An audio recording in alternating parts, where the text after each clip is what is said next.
তোমাদের এই অধ্যায়টি চতুর্থ অধ্যায় জীবনী শক্তি নিয়ে খুবই বেসিক একটা চ্যাপ্টার, ইম্পর্টেন্ট একটা চ্যাপ্টার, যেখানে আমরা যে জীব সম্প্রদায়ে বেঁচে আছি, বেঁচে থাকার জন্য যে শক্তি, সেই শক্তির সাপ্লাই এবং ব্যবহার নিয়ে আলোচনা আছে।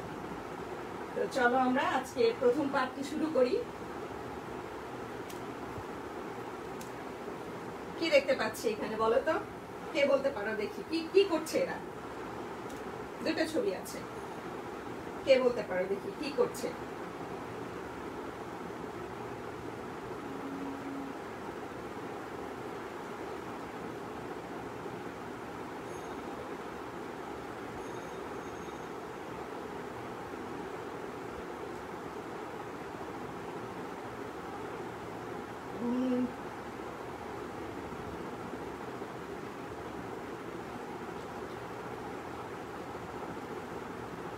আমি বুঝতে পারছি না অনেককেই যে দেখতে পাচ্ছ কিনা।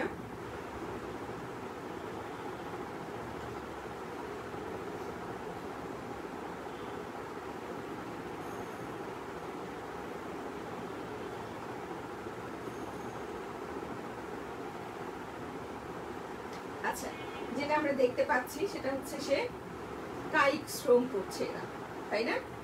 অর্থাৎ এখানে খেয়াল করো যে মাটি মাথায় বহন করে নিয়ে যাচ্ছে এবং এই জায়গায় দেখতে পাচ্ছি আমরা ইট বহন করে নিয়ে যাচ্ছে। তো দুটি কাজের জন্যই কিন্তু অনেক বেশি শক্তির প্রয়োজন হয়। তো হ্যাঁ, অনেকেই লিখেছো, দেখতে পাচ্ছি শ্রমিকরা কাজ করছে। শক্তি হয়, দীপান্বিতা রয়, ভেরি গুড।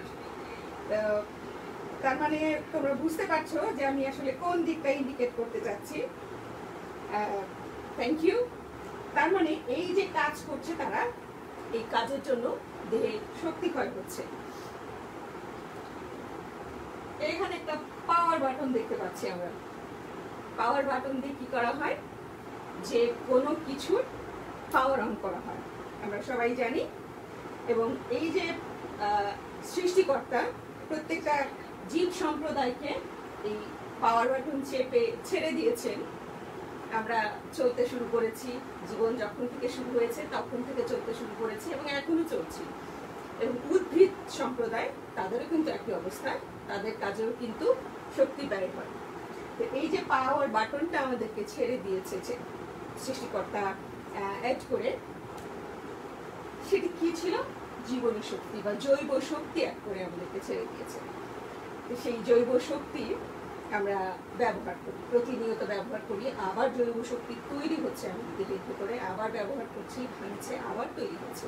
এই যে একটা সাইকেল সারাক্ষণ চলছে, তাই না? তাহলে এই যে জৈব শক্তি, এই জৈব শক্তিটা কি বলতে পারবে তোমরা? দেখি কেউ কোনো মন্তব্য করতে পারো কিনা, জৈব শক্তি কি?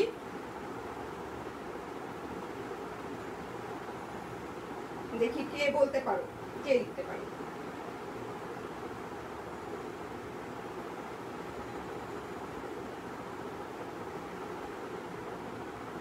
দেখছি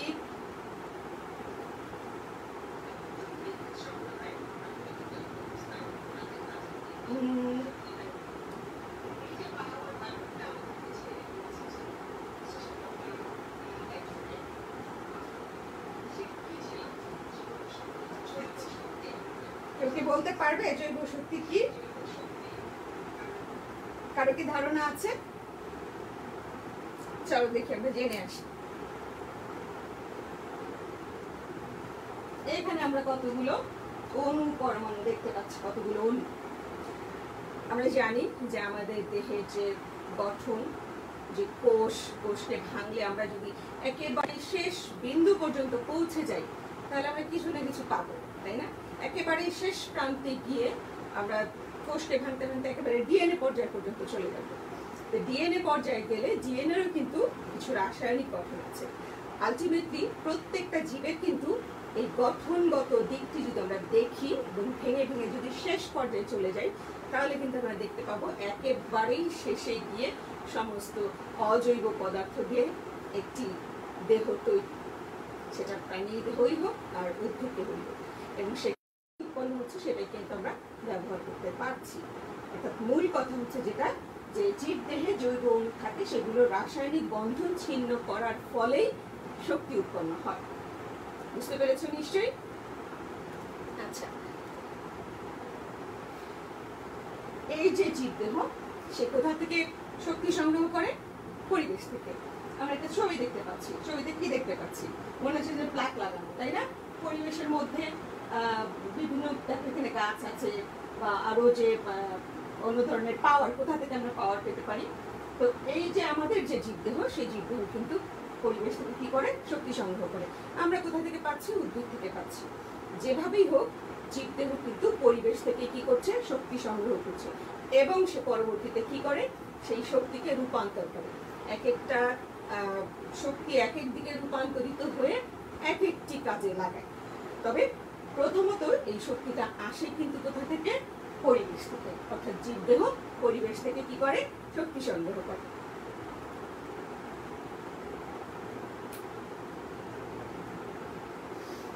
এই শক্তিকে আমরা কি বলছি? এটিপি বলছি। তোমরা কি আছো আমার সঙ্গে? আমার কথা শুনতে পাচ্ছ কিনা একটু দেখে আসি।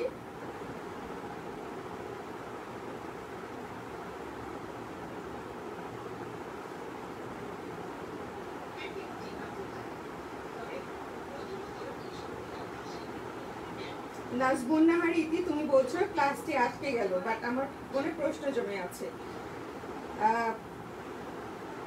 তুমি প্রশ্ন করতে পারো। লিখেছো জৈব অণু রাসায়নিক বন্ধন ছিন্ন করার মাধ্যমে শক্তি প্রাপ্ত হয়। Very good, very good. অনেকে বলছো যে আমার কথা শুনতে পাচ্ছ না। এখনো কি শুনতে পাচ্ছ না?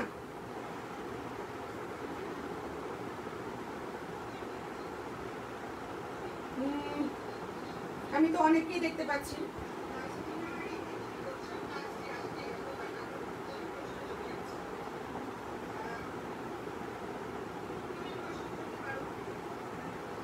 এখন নিশ্চয়ই শুনতে পাচ্ছ আমাকে?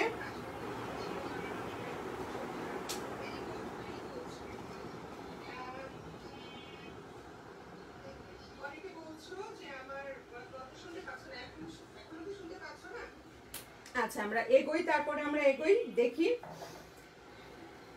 যা বলছিলাম, এই যে জীবদেহের যে শক্তি, এটিপি হিসেবে সেটি কি করে?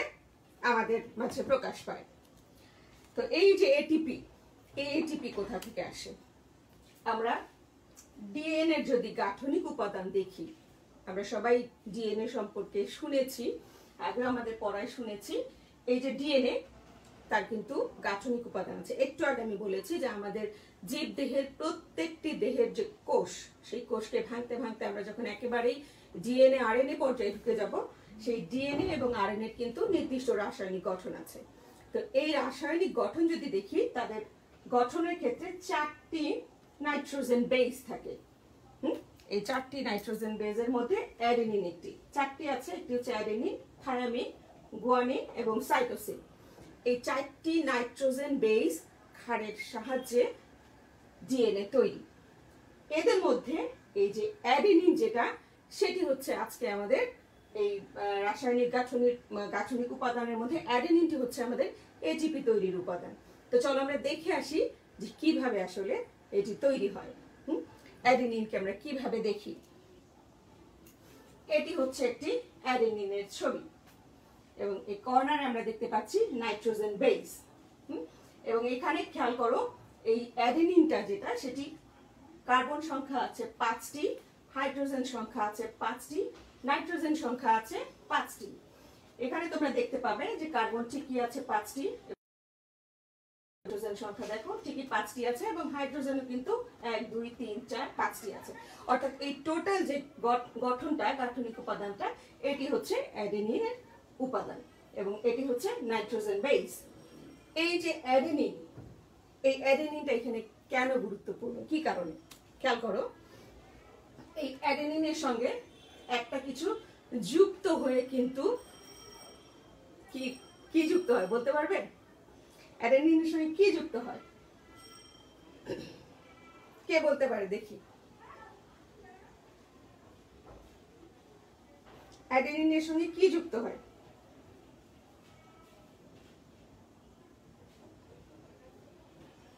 আমি অনেকের কমেন্ট দেখতে পাচ্ছি না।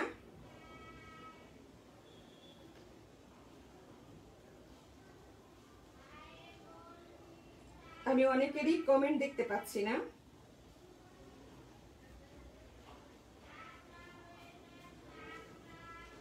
এই অ্যাডেনিনের সঙ্গে কিছু একটা যুক্ত হয়ে কিন্তু আমাদের এই যে কি বলে এটাকে এটিপি যে তৈরি হয় তার প্রাথমিক একটা উপাদান তৈরি হয়। কি সেই উপাদানটি কে বলতে পারবে?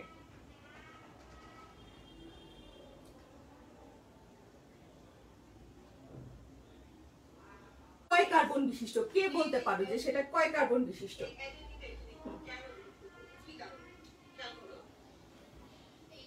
কে বলতে পারো যে কয় কার্বন বিশিষ্ট এখানে রাইবোজ শর্করা যুক্ত হয়?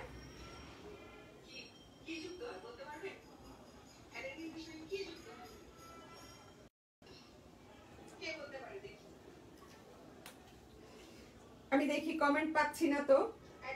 এই অ্যাডেনিনের সঙ্গে কয় কার্বন বিশিষ্ট রাইবোজ সুগার যুক্ত হয় কে বলতে পারবে? আমি অনেকের কমেন্ট দেখতে পাচ্ছি না, নেটে মনে হয় একটু সমস্যা। কে বলতে পারবে যে সেটা কয় কার্বন বিশিষ্ট?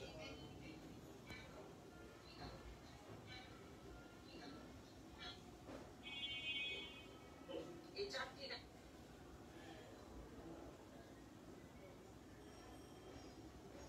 5 কার্বন বিশিষ্ট। Very good Sabina Akhtar, 5 carbon বিশিষ্ট। দীপান্বিতা রয়, তুমি বলেছো 5 কার্বন বিশিষ্ট। নাজমুন নাহার ইতি 5 কার্বন বিশিষ্ট। আরেকজন লিখেছো জেসমিন আক্তার 1 কার্বন বিশিষ্ট। যাই হোক, বেশিরভাগই সঠিক উত্তর দিয়েছো। আসলেই সেখানে যুক্ত হচ্ছে 5 কার্বন বিশিষ্ট রাইবোজ শর্করা। যাই হোক, খুশি হলাম যে অনেকে উত্তরটা জানো, যে এই অ্যাডেনিনের সঙ্গে 5 কার্বন বিশিষ্ট রাইবোজ সুগার যুক্ত হয়ে তৈরি হয় কি? এই দেখো কার্বন সংখ্যা আমরা দেখে আসি। কার্বন সংখ্যা 1, এখানে আছে কার্বন সংখ্যা 2, কার্বন সংখ্যা 3 এবং কার্বন সংখ্যা 4। এই যে পঞ্চম কার্বন, অর্থাৎ এখানে যে 5টি কার্বন আছে তা কিন্তু এখানে একেবারেই প্রমাণিত যে 1 2 3 4 5 কার্বন বিশিষ্ট রাইবোজ শর্করা। এই রাইবোজ সুগারের এটি হচ্ছে গাঠনিক সংখ্যা। অ্যাডেনিনের সঙ্গে এই 5 কার্বন বিশিষ্ট রাইবোজ শর্করা যুক্ত হয়ে অ্যাডেনিন অর্থাৎ ডিএনএ যে তৈরি হয়েছে, তার যে নাইট্রোজেন বেস ক্ষার আছে, সেই ক্ষারের যে প্রথম উপাদানটা ছিল অ্যাডেনিন, অ্যাডেনিনের সঙ্গে 5 কার্বন বিশিষ্ট রাইবোজ শর্করা যুক্ত হয়ে গঠিত হয়েছে অ্যাডেনোসিন। এই যে অ্যাডেনোসিন, আমরা কিন্তু এখানে এই অংশটুকু আগেই দেখে আসছি যে এইটুকু ছিল অ্যাডেনিন। এখানে আমরা দেখতে পাচ্ছি যে সেই নাইট্রোজেন বেস ক্ষার এটি, এবং তার সঙ্গে এই যে 5 কার্বন বিশিষ্ট রাইবোজ শর্করা যুক্ত হয়েছে। 5 কার্বন কোথায়? 1 2 3 4 5, 5টি কার্বন বিশিষ্ট রাইবোজ শর্করা যুক্ত হয়ে প্রথম তৈরি হলো অ্যাডেনোসিন। এখন এই যে অ্যাডেনোসিন, তার সঙ্গে আবার কি হয়? একটা ফসফেট গ্রুপ যুক্ত হয়। ফসফেট গ্রুপ যুক্ত হয়ে তৈরি হয় হচ্ছে অ্যাডেনোসিন মনোফসফেট। এখানে আমরা দেখতে পাচ্ছি প্রথমে ছিল অ্যাডেনিন, তার সঙ্গে যুক্ত হয়েছে 5 কার্বন বিশিষ্ট রাইবোজ শর্করা, তার সঙ্গে একটা ফসফেট গ্রুপ যুক্ত হয়েছে। এই তিনটা যুক্ত হয়ে অ্যাডেনোসিন মনোফসফেট।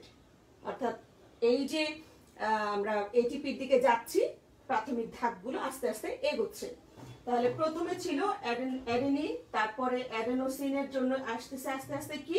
এখানে 5 কার্বন বিশিষ্ট রাইবোজ শর্করা, তারপরে হচ্ছে ফসফেট গ্রুপ যুক্ত হলো একটি। এবং এই যে একটি ফসফেট গ্রুপ আমরা এখানে আলাদা করে দেখতেই পাচ্ছি। এই ফসফেট গ্রুপ মিলে, অর্থাৎ এটি 1 নাম্বার। আমি যখন মনো মনো বলছি, মনো মানে 1, অর্থাৎ এখানে একটি ফসফেট গ্রুপ এখানে কি হলো? যুক্ত হলো। তাহলে এর নাম হচ্ছে এএমপি, অর্থাৎ অ্যাডেনোসিন মনোফসফেট। তাহলে আমরা দেখলাম যে কিভাবে ধাপে ধাপে অ্যাডেনোসিন মনোফসফেট তৈরি হলো।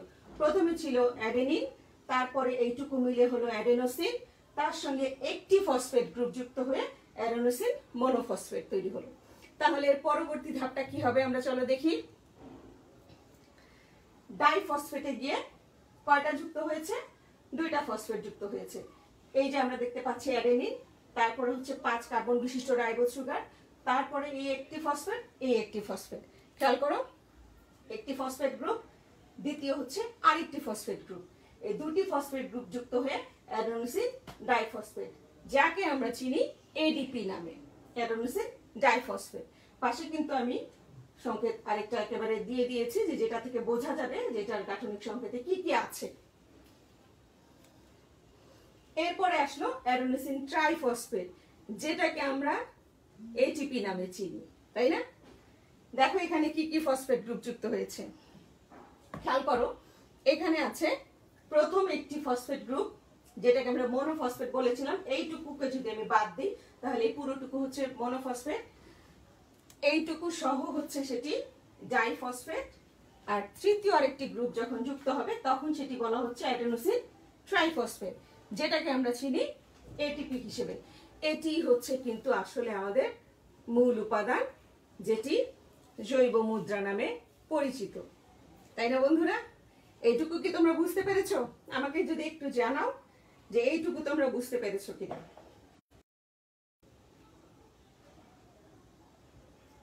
আমি দেখতে পাচ্ছি না অনেক সমস্যা। তোমরা নিশ্চয়ই এই ফাঁকে তোমার বন্ধুদের সঙ্গে ক্লাসটি শেয়ার করে দিয়েছো আশা করছি।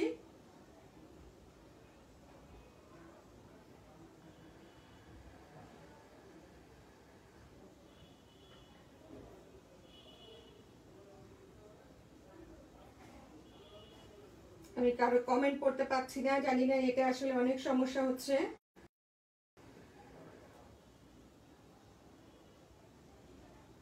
যুক্ত হয়ে তৈরি হলো এটিপি।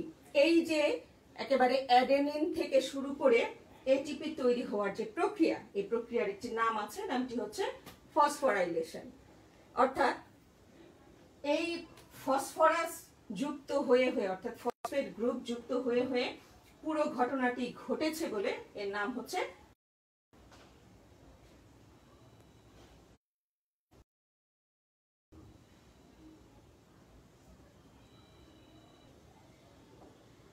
নেট মনে হয় একটু সমস্যা করছে।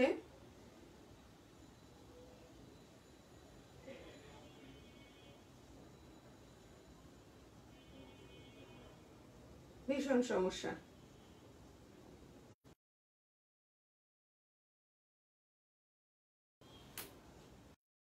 দেখতে পাচ্ছি না, দেখতে পারলে ভালো হতো, যে তোমরা আসলে কি লিখেছো সেটি আমার পক্ষে দেখতে পারলে ভালো হতো।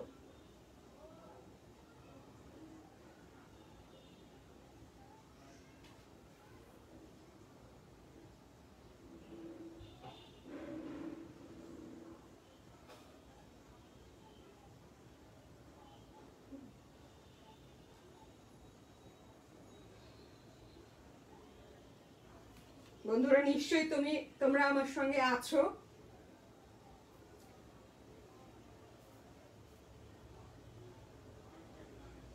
আমি দেখতে পাচ্ছি না কারো কমেন্ট। যাই হোক, আমি সামনে আগাই। এই যে অ্যাডেনোসিন ট্রাইফসফেট, আমরা যেটা জানলাম যে ফসফোরাইলেশন প্রক্রিয়ায় এইটা গঠিত হয়েছিল অ্যাডেনোসিন ট্রাইফসফেট, যেটাকে আমরা এটিপি বলছি। এই অ্যাডেনোসিন ট্রাইফসফেট থেকে একটা একটা করে তোমরা খেয়াল করবে, একটা একটা করে এখান থেকে ফসফেট গ্রুপ বিযুক্ত হবে, অর্থাৎ আলাদা হয়ে যাবে।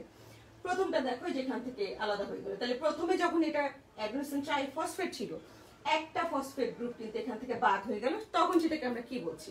সেটা তখন তৈরি হলো অ্যাডেনোসিন ডাইফসফেট। উল্টো ঘটনা ঘটছে, এতক্ষণ আমরা যা করে আসলাম ঠিক তার উল্টোটা ঘটছে। প্রথমে ছিল অ্যাডেনোসিন ট্রাইফসফেট, সেখান থেকে একটা ফসফেট গ্রুপ আলাদা হয়ে গেল, এরপর চলে আসলো সেটা আলাদা হয়ে অ্যাডেনোসিন ডাইফসফেট, যেটাকে আমরা বলছি এডিপি। এবং সবার শেষে আবার যখন আরেকটা ফসফেট গ্রুপ এখান থেকে আলাদা হয়ে যাবে, তখন সেটাকে আমরা বলছি অ্যাডেনোসিন মনোফসফেট। অর্থাৎ প্রথম যে ঘটনাটা আমরা দেখে আসছিলাম, অ্যাডেনোসিন মনো থেকে ডাই থেকে ট্রাই, এবং সেই অ্যাডেনোসিন ট্রাইফসফেটকে আমরা বলছি এটিপি। এবং এই এটিপি যখন তৈরি হয়েছে সেই প্রক্রিয়াটাকে আমরা বলেছিলাম ফসফোরাইলেশন। তাহলে এই যে বিপরীত ঘটনা ঘটলো, অর্থাৎ ট্রাইফসফেট থেকে আবার ডাইফসফেট, আবার ডাইফসফেট থেকে মনোফসফেটে পরিণত হলো, অর্থাৎ শক্তি কিন্তু ব্যয় হচ্ছে। এই যে ফসফেট গ্রুপ এগুলো ভেঙে ওই যে প্রথম যে স্লাইডে বলেছিলাম যে এই জৈব শক্তির যে বন্ধন, এগুলো ছিন্ন করে শক্তি তৈরি হয়, কিন্তু আমরা কি করছি? ব্যয় করছি। এবং এই ঘটনাকে আমরা ডিফসফোরাইলেশন, আলাদা হয়ে যাচ্ছে। নিশ্চয়ই বন্ধুরা বুঝতে পারছো যে কিভাবে ধাপে ধাপে এটিপি তৈরি হয়, এই জৈব একটা একটা করে আলাদা করে ভেঙে যাচ্ছে। যাচ্ছিল, এই ফসফেট গ্রুপে কিন্তু শক্তি আছে এবং সেই শক্তির মধ্যে কি দেখো প্রতি মোল, অর্থাৎ এই যে একটা ফসফেট গ্রুপ তার প্রতি মোল এটিপি 0.3 কিলো ক্যালোরি শক্তি জমা থাকতে পারে। এটা খুব ইম্পর্টেন্ট একটা জিনিস, তোমাদের কিন্তু এখান থেকে অবজেক্টিভ আসতে পারে। এবং এটা কিন্তু জুলে পরিবর্তন করেও তোমাকে প্রশ্ন করতে পারে, তাহলে তোমাকে কিন্তু সেটা জুলেও মনে রাখতে হবে, কিলো ক্যালোরিতেও মনে রাখতে হবে। তাহলে প্রতি মোল এটিপি অণুর প্রান্তীয় ফসফেট গ্রুপ, প্রান্তীয় কেন বলা হচ্ছে, আমরা ছবিতে দেখেছি যে ফসফেট গ্রুপগুলো কিন্তু প্রান্তে অবস্থান করছে। হ্যাঁ, এই প্রান্তীয় ফসফেট গ্রুপে 7.3 কিলো ক্যালোরি শক্তি জমা থাকতে পারে। এবং এই শক্তিটা কোথা থেকে আসে? আমরা জানি আমাদের দেহে, প্রাণী দেহ হোক আর উদ্ভিদ দেহ হোক, দুইটা ইম্পর্টেন্ট অঙ্গাণু আছে কোষের মধ্যে। তোমরা নিশ্চয়ই এই ছবি দুটোকে চিনতে পেরেছো। বলতে পারবে ছবিটি কি, কিসের ছবি, কে বলতে পারবে? আর এখানে একটা ছবি দেখতে পাচ্ছি, এই ছবিটা হচ্ছে মাইটোকন্ড্রিয়ার ছবি, এটি হচ্ছে প্লাস্টিডের ছবি। তো এই যে দুটি গুরুত্বপূর্ণ অঙ্গাণু, এই দুটি গুরুত্বপূর্ণ অঙ্গাণুর মধ্যে কিন্তু একটা বিশেষ ঘটনা ঘটে। ইলেকট্রন ট্রান্সপোর্ট সিস্টেম নামে এক সেট বিশেষ জৈব অণু আছে, যাদের কাজ গ্লুকোজ বা কোনো অন্তর্বর্তীকালীন অণুর শক্তিকে এটিপি এর ফসফেট গ্রুপের বন্ধন শক্তি হিসেবে জমা করা। অর্থাৎ এই যে এটিপি যে জমা থাকবে বন্ধন শক্তি হিসেবে, এই যে গ্লুকোজ বা অন্য কোনো অন্তর্বর্তীকালীন অণুর শক্তিকে সে এটিপি এর রাখার জন্য প্রাণী দেহে তো আছে, উদ্ভিদ দেহে আরেকটি বিশেষ অঙ্গাণু আছে, সেটি হচ্ছে প্লাস্টিড নামে পরিচিত। তাহলে এদের মধ্যে কিন্তু এই ইলেকট্রন ট্রান্সপোর্ট সিস্টেম এই ঘটনাটি ঘটায়। সবাই নিশ্চয়ই বুঝতে পেরেছো? আমি আবার একটু দেখে আসি।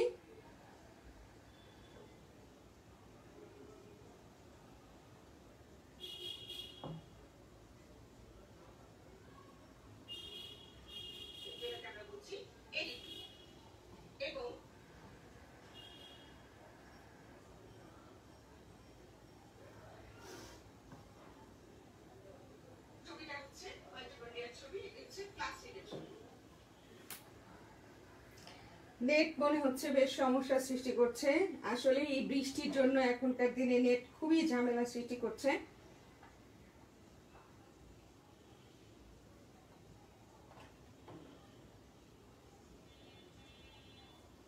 আমি অনেকেরই মন্তব্য দেখতে পাচ্ছি না।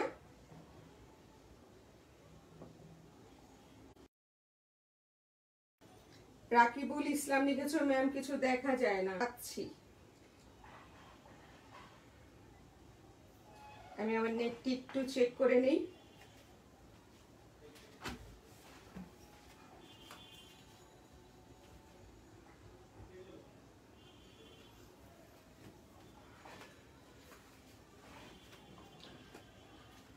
আমি তো দেখতে পাচ্ছি যে নেট ঠিক আছে, তারপরে পাচ্ছ না।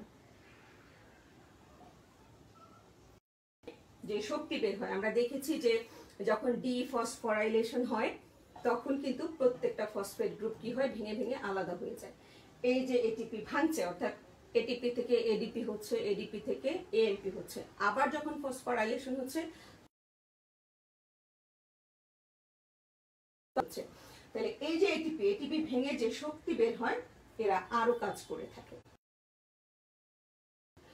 মাংসপেশি সংকোচন, ইন্দ্রিয়ানু, দেহের কোনো না কোনো অঙ্গ প্রত্যঙ্গ যখন যে কাজ করি সেজন্য কিন্তু কখনো কখনো সংকুচিত হয়, কখনো প্রসারিত হয়। সেই কাজে এই এটিপির শক্তি বের হয়। গ্রহণ থেকে খাদ্য গ্রহণ করার সময় কিন্তু আমাদের শক্তি ব্যয় বলছি। তো এই যে শ্বাস প্রশ্বাস আমরা গ্রহণ করছি, ছেড়ে দিচ্ছি, এতে কিন্তু আমাদের ফুসফুস কাজ করছে। এই কাজেও কিন্তু কি ব্যবহার হচ্ছে, এই ওটিপি থেকে বের হয়ে আসা শক্তি। তারপর হচ্ছে হাসি, কান্না, চিৎকার। হাসতে গেলে শক্তি ব্যয় হয়, কান্না করতে গেলেও কিন্তু শক্তি ব্যয় হয়। প্রত্যেকটা শক্তি কিন্তু, ছোট্ট শিশু যখন মায়ের পেটে থাকে তখনও কিন্তু তার দেহে যে বৃদ্ধি থাকে এবং একেবারে যতদিন পর্যন্ত সে বড় হয় তখন যে শক্তিটা, মানে যে শক্তি কাজে লাগে সেটা আসে কিন্তু এই এটিপি থেকে। প্রজনন, একটা শিশু যখন ভূমিষ্ঠ হয়, ভূমিষ্ঠ হওয়ার আগ পর্যন্ত কিন্তু মায়ের দেহের ভিতরে সে বড় হয়, তখন কিন্তু ওই যে আমরা জানি যে পুংজনন কোষ, স্ত্রী জনন কোষ এইগুলো মিলে যখন প্রজনন কাজটি হয়, সেই সময় কিন্তু প্রচুর পরিমাণে কি হয়, শক্তি ব্যয় হয়। দেহের তাপমাত্রা নিয়ন্ত্রণ, আমরা জানি যে মানব দেহ হোক অন্য কোনো প্রাণী দেহ হোক প্রত্যেকেরই একটি নির্দিষ্ট তাপমাত্রা আছে, এটিকে কিন্তু নিয়ন্ত্রণ করার ক্ষেত্রে এটিপি ভেঙে শক্তি ব্যয় হয়। কোষের স্বাভাবিক আয়তন ঠিক রাখা, কোষ কিন্তু কখনো বড় হয়ে যেতে পারে না, আবার একেবারে ক্ষুদ্র থাকতে পারে না, এটি কিন্তু বৃদ্ধি পেয়ে একটা জোড়া দিয়েছে এটিপি হয়েছে, এডিপি হয়েছে, আরেকটি জোড়া দিয়েছে এটিপি হয়েছে, অর্থাৎ এই যে দুই টুকরা জোড়া দিয়ে এটিপি তৈরি করছে। এইটি তৈরি করতেও কিন্তু এটিপি থেকে যে শক্তি আসে সেটি ব্যবহৃত হয়, আবার প্রয়োজনে কি হয়, ভেঙেও ফেলে, জোড়াও লাগে। এই ঘটনাটি ঘটাতে কিন্তু এই যে শক্তি সেটা কিন্তু এটিপি থেকে আসে, অর্থাৎ খাদ্য জারিত করে নির্গত শক্তি দ্বারা, অর্থাৎ আমরা যে খাবার খাচ্ছি সেটা জারিত হচ্ছে, সেখান থেকে যে শক্তি নির্গত হচ্ছে সেটি দিয়েই কিন্তু আবার এই এটিপি তৈরির এই কাজটি হচ্ছে। তো বন্ধুরা অনেকক্ষণ কিন্তু আমরা আলোচনা করলাম, তাই না? তো এবার দেখি, আমি আসলে এখনো বুঝতে পারছি না আমার এটি তোমরা দেখতে পাচ্ছ কিনা। আমরা এখন কিছু প্রশ্ন আলোচনা করব। নিশাত তৌফিকা, এখন তো ক্লিয়ার চলছে, আলহামদুলিল্লাহ, ভালো খবর।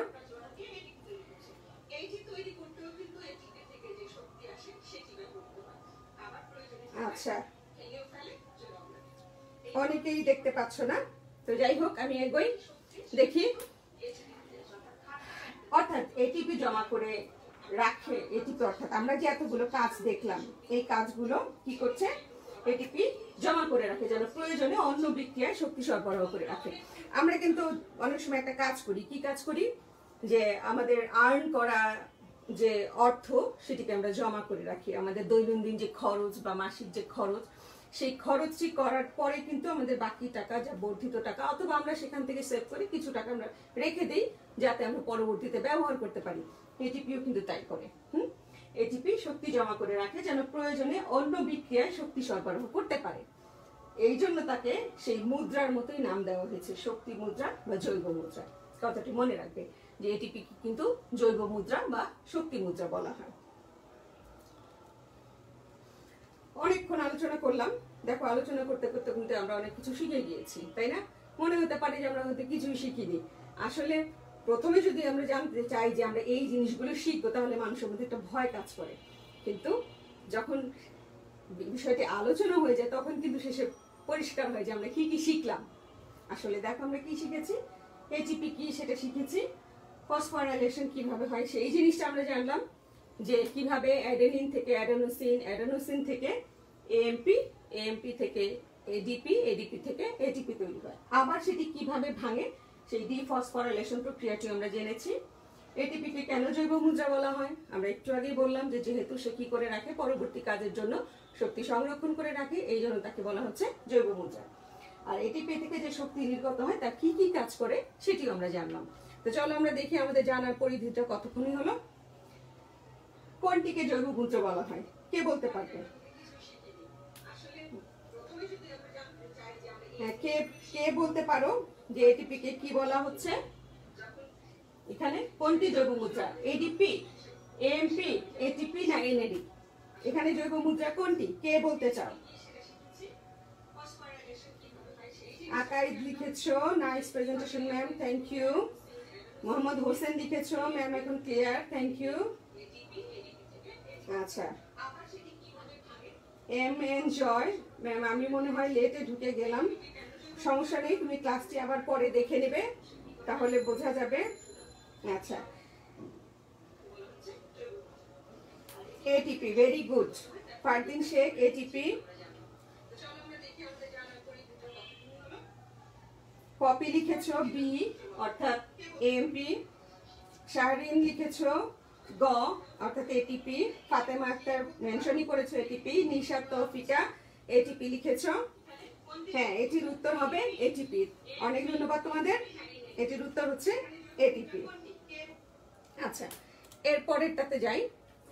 এটিপি অণুর প্রান্তীয় ফসফেট গ্রুপে কি কি কি পরিমাণ শক্তি জমা থাকে? এখানে 4টি অপশন দেওয়া আছে, 7.2 kilo calorie, 7.3 kilo calorie, 7.4 kilo calorie এবং 7.5 কিলো ক্যালোরি। এখন বলো তো দেখি যে কোনটি সঠিক উত্তর, কে বলতে পারো?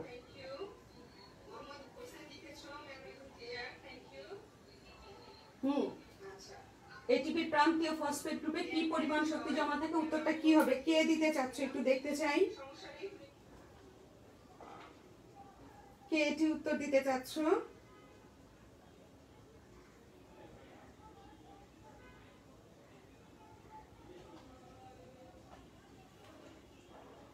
আমি দেখতে পাচ্ছি না।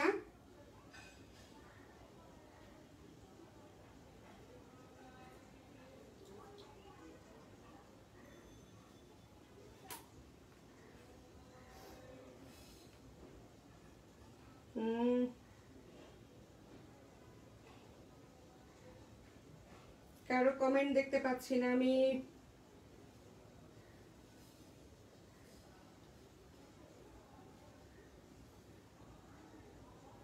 খাদ্য গ্রহণ করা, সেই গ্রহণ করা থেকে হজম করা, এই পুরো কাজে কিন্তু এটিপির এই শক্তি ব্যয় হয়, কিন্তু খাদ্য প্রস্তুত করা কিন্তু সেখানে ছিল না। সো এখানে এই অপশনটা আমরা কি করতে পারছি না, নিতে পারছি না। দ্বিতীয়টা আছে নিঃশ্বাস নেওয়া ও হাসি কান্না, এবং এই নিঃশ্বাস নেওয়া এবং হাসি কান্না এবং একই সঙ্গে দৈহিক বৃদ্ধি, নিঃশ্বাস নেওয়া এবং হাসি কান্নাতেও কিন্তু শক্তি খরচ হয়, সেটা 3, অর্থাৎ গ নাম্বার। উত্তরটা হচ্ছে 2 এবং 3। পরবর্তী প্রশ্ন, ডিএনএ এর গাঠনিক উপাদানগুলোর একটি হচ্ছে adenine, adenosine, adenine, adenosine monophosphate, adenosine diphosphate. এর উত্তরটা কি হতে পারে? আমরা কিন্তু ডিএনএ এর গাঠনিক উপাদান জানি যে 4টি গাঠনিক উপাদান তার ছিল, একদম শুরুতে আমরা একটা স্লাইডে দেখে এসেছি। তার মধ্যে এই 4টির মধ্যে একটি উপাদান সেখানে ছিল, সেই একটি উপাদান কি, কে বলতে পারো দেখি।